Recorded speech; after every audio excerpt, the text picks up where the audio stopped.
সরাসরি মুখ্যমন্ত্রীতে আপনারা নাম লিখিয়েছিলেন।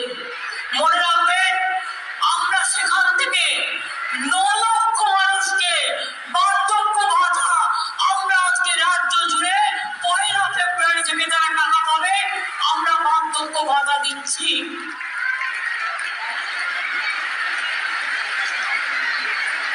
1,04,000 মহিলা বিধবা ভাতা পাবেন, আরো 7,000 মানবিক ভাতা পাবেন। কন্যাশ্রী প্রকল্পে আরো 10 লক্ষ সংযুক্ত হবে, অর্থাৎ 85 থেকে 95 আমি সেঞ্চুরি দেখতে চাই।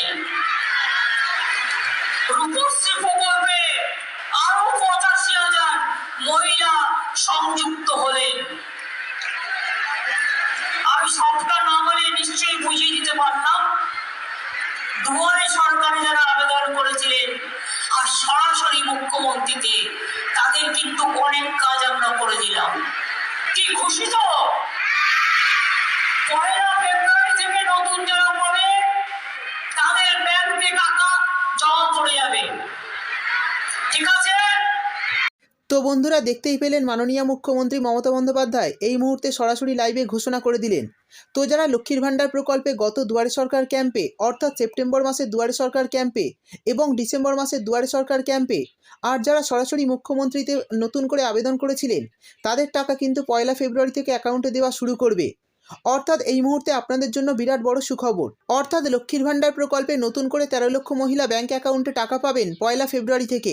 তো যারা নতুন আবেদন করেছেন তাদের জন্য এই মুহূর্তে বিরাট বড় সুখবর ঘোষণা করে দিলেন মাননীয় মুখ্যমন্ত্রী। সেই সঙ্গে যারা নতুন করে বার্ধক্য ভাতা প্রকল্পে আবেদন করেছেন তাদের মধ্যে 9 লক্ষ নতুন করে আবেদনকারীর অ্যাকাউন্টে কিন্তু 1 ফেব্রুয়ারি থেকে টাকা দেওয়া শুরু করবে। এবং বিধবা ভাতা প্রকল্পে 1 লক্ষেরও বেশি মহিলার নাম কিন্তু উঠেছে, তারাও 1 ফেব্রুয়ারি থেকে অ্যাকাউন্টে টাকা পেতে শুরু করবে। এছাড়াও নতুন করে যারা প্রতিবন্ধী ভাতা প্রকল্পে আবেদন করেছিলেন তাদের টাকাও কিন্তু 1 ফেব্রুয়ারি থেকে অ্যাকাউন্টে দেওয়া শুরু হবে।